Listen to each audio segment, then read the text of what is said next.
बेगूसराय की एक और बेटी दहेज का शिकार हो गई, जहां पे दहेज में लड़का जो है कार मांग रहा था स्विफ्ट डिजायर, और लड़की के घर वाले जो है नहीं दे रहे थे, जिसको लेके पति जो है अपनी पत्नी को लगातार परेशान करता था, मारता पीटता था, और अंत में जो है लड़की ने जो है आत्महत्या कर लिया है। इस मामले में पुलिस ने जो है पुलिस को गिरफ्तार भी कर लिया है।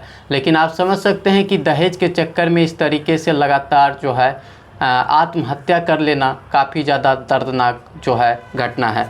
आपको शुरुआत से ही बताते हैं तो ये पूरी घटना जो है बेगूसराय के सिंघौल थाना क्षेत्र के उलाव के रहने वाले जो है अरुण पाठक की बेटी थी सेरिया पाठक, और 20 साल उम्र थी सेरिया पाठक की।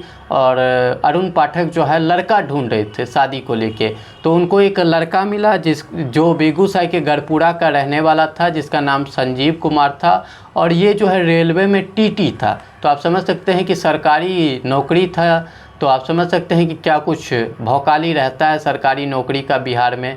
तो उसी तरीके से अरुण पाठक को भी लगा कि लड़का जो है सरकारी नौकरी है, टीटी है, पैसा अच्छा खासा कमाता होगा, तो मेरी बेटी को खुश रखेगा। और इसको लेके दोनों के बीच शादी की बात चली, जिसमें 23 लाख रुपए कैश जो है लड़के को दिया गया, और एक पल्सर बाइक और सोना और जो फ्रिज उरिज देना होता है वो सारी चीज़ें लड़का को जो है लड़की के घर वालों ने दिया। जिसके बाद दोनों की जो है शादी हो गई 11 दिसंबर 2024 को। दोनों की शादी होने के बाद लड़का जो है बेंगलुरु में पोस्टेड था। इसको लेके जो है लड़की और लड़का दोनों जो है बेंगलुरु चले जाते हैं, और वहीं पे एक रेंट पे रूम लेके दोनों रहते हैं। और लड़का टीटी था, सरकारी नौकरी था, और बेंगलुरु में पोस्टेड था। तो इसको लेके जो है बाद में जो है शादी के कुछ दिनों बाद जो है लड़का जो है एक स्विफ्ट डिजायर कार की मांग करता है कि हमको जो है एक कार चाहिए। लड़की को लगातार परेशान करता है। लड़की के घर वाले कहते हैं कि अभी शादी में इतना ज़्यादा जो है खर्च हो गया, 23 लाख रुपए कैश दिए, बाइक दिए, सोना दिया, ये सारी चीज़ें जो है पैसा अब बचा नहीं है कि बाद में आपको जो है पैसा हम दे देंगे। और लगातार जो पति संजीव था वो जो है अपनी पत्नी सेरिया पाठक को उसके साथ मारपीट करना, उसको टॉर्चर करना, ये सारी चीज़ें करता था। और उसको ट्रेन पे बैठा देता था और अकेले, और कहता था कि तुम अपने घर चले जाओ। और इस तरीके से जो मानसिक जो दबाव था वो लड़की पे लगातार बनाने की कोशिश की जा रही थी। ये पूरी घटना जो है 10 सितंबर को होती है, जहाँ पे सेरिया पाठक के पिता को जो है कॉल करके ये सूचना दिया जाता है कि आपकी बेटी ने जो है सुसाइड कर लिया है। और बेंगलुरु में एक रेंट का जो घर लिया हुआ था वहीं पे जो है लड़की ने सुसाइड कर लिया है। उसके बाद लड़की के पिता अरुण पाठक मौके पे पहुंचते हैं, और पहुंचने के बाद अपनी बेटी की लाश को जो है कब्जे में लेके पोस्टमार्टम करवाते हैं, और एफआईआर जो है लिखवाते हैं अपने दामाद और उनके घर वालों के ऊपर। और यही जो है वजह होती है कि कार नहीं देने पे एक जो है लड़की को परेशान करता था, और इतना ज़्यादा टॉर्चर होने के बाद लड़की ने जो है 10 सितंबर को सुसाइड कर लिया है।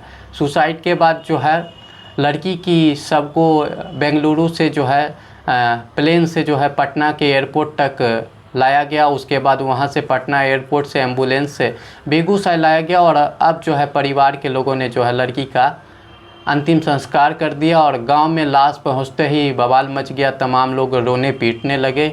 और इस तरीके से एक और लड़की जो है बेगूसराय की जो दहेज के शिकार हो गई, और दहेज के चक्कर में, एक कार के चक्कर में टॉर्चर इतना ज़्यादा किया गया कि उसने जो है खुद अपनी जान ले ली, आत्महत्या कर ली।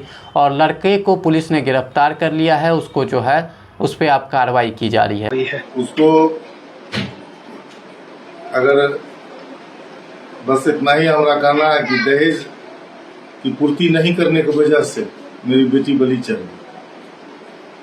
वो दिसंबर में 11 दिसंबर को हम उसकी धूमधाम से शादी अपने प्रतिष्ठा, उनके प्रतिष्ठा के अनुसार से किए। जो उन्होंने लिया हमसे वो तो सभी जानते हैं, लेकिन उसकी लोभ की कोई अंत नहीं थी।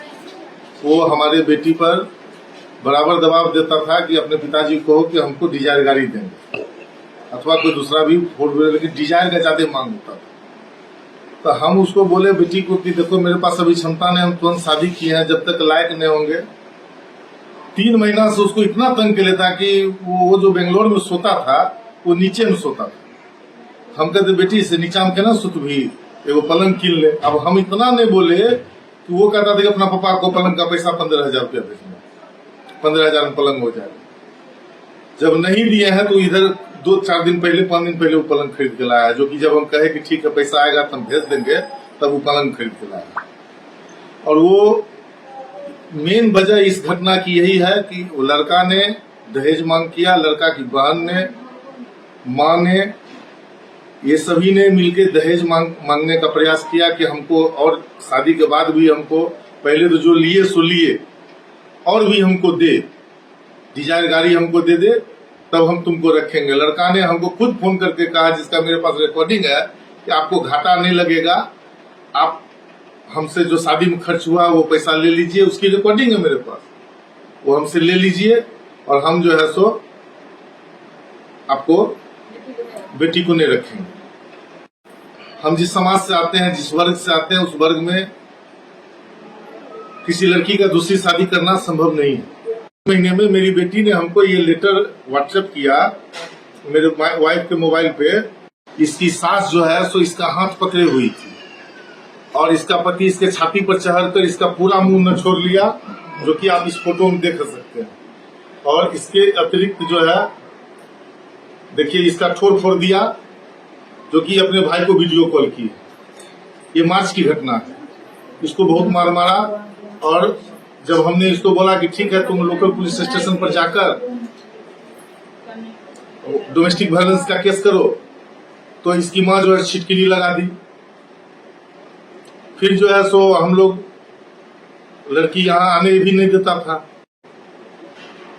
बेंगलुरु में क्यों रहते थे ये लोग? बेंगलोर में उसका पति CTI है, central chief ticket selector inspector. तो हम नौकरी के वजह से ही उससे संबंध भी किए। लड़का नौकरी में है तो मेरी बेटी को रहने खाने जीने का दिक्कत नहीं होगा। बीके नगर में समृद्धि बिल्डिंग 2nd फ्लोर पर रहता था। लड़का की बहन जो दरोगा है, उसकी क्या इस घटना से ताल्लुकात है? लड़का की बहन जो है उसको अपने पद का बहुत घमंड है। वो इसको जो है सो लिटरेसी के नाम पर, देखो हम दरोगा हैं अब तुम एक साधारण लड़की है। और वो जो है सो शादी से पहले हमारी बेटी को मोबाइल में गिफ्ट दी थी। झगड़ा होता था तो मेरा मोबाइल दे दो, बेटी मेरी सिम खोल के मोबाइल देती थी तो सास लड़ जाती थी। तो वो लड़की वो जो है सो अपने भाई को हमेशा इस बात का पूछ करती थी कि लड़की मर भी जाएगी तो तुमको कुछ नहीं होगा, हम दरोगा हैं, तुमको बचा लेंगे। इसलिए लड़का का भी मनोबल हाई रहा। घटना के दिन कौन कौन शामिल थे वहाँ पे? घटना के दिन 9 कुछ मिनट पर मैंने जैसा कि कहा कि वो जो है सो एक दिन पहले उसके साथ बुरी तरह फोन पर बकझक हुआ। उसको मेरी लड़की का कहना था कि अगर आपको गोरखपुर जाना तो लड़का जो है सो छुट्टी लेके आया कि मतलब हम 5 दिन के लिए जा रहे हैं परीक्षा देने। तो मेरी बेटी बोली कि हमको भी लेते चलिए। तो बोला नहीं तुम यहीं रहो ना, हम चले आएंगे 5 दिन में। 3 दिन के लिए ड्यूटी जाते हैं तो रहती है कि नहीं, 5 दिन रहो। मेरी बेटी रुक गई। उसके बाद वो क्या किया कि वहां से देवघर लोग उतरता है बेगूसराय आने के लिए, वो चला गया गोरखपुर। और गोरखपुर से ट्रेन से वो छपरा आया और अपने छपरा के मसरख में उसकी बहन की ड्यूटी थी, तो छपरा स्टेशन से अपने सिस्टर को लेकर घर आया। हमसे बात हुई, फिर वो डॉक्टर के यहाँ गई है तबीयत खराब हो जाने से। तो डॉक्टर जो है सो दवाई लिखा और उसके बाद वो रात में हम उसको खाना भेजे, चूंकि उसको खाना भी दिया नहीं। तो बोली पापा घर में मेरी तबीयत खराब है, खाना जो घर में है वो बना नहीं पाएंगे। तो हम जोमेटो से उसको खाना भेज दिए। हमको वो फोन भी की 8:57 में रात के कि पापा सो खाना बहुत बढ़िया था, ये सब चीज था, हम भर पेट खा लिया। तो बेटी दवाई ले ली तो ब्रजेश अंकल को भैया कहते हैं दवाई लाते हैं। तब संजीव उसको फोन कर दिया कि मतलब दवाई नहीं देने की। तभी रूम में गई है और अपने पति को फोन किया। मतलब समझिए ना कि 9:10 से लेके 9:40 के बीच में वो अपने पति से क्या बात की और किस तरह वो टॉर्चर किया, जिस वजह से वो हमको अपने माँ के मोबाइल पर फोन की। फोन था कॉन्फ्रेंस, मम्मी अब हम मुक्त कर दीजिए, हमरा तंग करके मार दिलको से, हमरा मजबूर कर दिलको कि अब हम आत्महत्या के लिए हम बच नहीं सके। तो एगो खराब रहते घर में तो ठीक रहे। हमारा पति, सास, ननद, देवर सब एके रकम। तो इसको क्या